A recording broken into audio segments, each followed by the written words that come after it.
അച്ഛനും മകനും കോൺഗ്രസിൽ ചേർന്നതോടെ ഷിംലയിലെ ഊർജ്ജമന്ത്രിയും BJP നേതാവുമായ അനിൽ ശർമ്മ മന്ത്രിസ്ഥാനം രാജിവെച്ചു.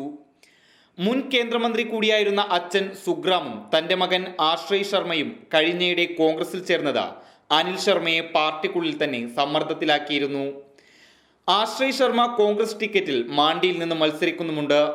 മകന്റെ സ്ഥാനാർത്ഥിത്വത്തെ തുടർന്ന് മാണ്ടിയിൽ BJPക്ക് വേണ്ടി പ്രചാരണത്തിനിറങ്ങാൻ അനിൽ ശർമ്മ തയ്യാറായിരുന്നില്ല. ഇതിന്റെ പേരിൽ മുഖ്യമന്ത്രി ജയ്റാം ഠാക്കൂർ തന്നെ അനിലിനെ വിമർശിച്ച് രംഗത്തെത്തിയിരുന്നു. പ്രചരണ രംഗത്ത് നിന്ന് വിട്ടുനിൽക്കാനുള്ള അനിലിന്റെ തീരുമാനം പാർട്ടിക്കുള്ളിൽ അഭിപ്രായ ഭിന്നതയ്ക്കും കാരണമായിരുന്നു. തുടർന്നുണ്ടായ സമ്മർദ്ദങ്ങളുടെ ഫലമാണ് ഇപ്പോഴത്തെ രാജിയെന്നാണ് ലഭിക്കുന്ന സൂചന. മന്ത്രിസ്ഥാനം ഒഴിഞ്ഞെങ്കിലും MLA സ്ഥാനമോ പാർട്ടി അംഗത്വമോ അനിൽ ശർമ്മ ഉപേക്ഷിച്ചിട്ടില്ല. സുഗ്രാമിനൊപ്പം 2017 കോൺഗ്രസ് വിട്ട് അനിൽ ശർമ്മ BJPയിലെത്തിയത്. News desk big 14. Pinky Arabic Car. First floor, Mariam Trade Center, Old Bus Stand, Kasaragod. Other branch, Diamond Tower, Uppala.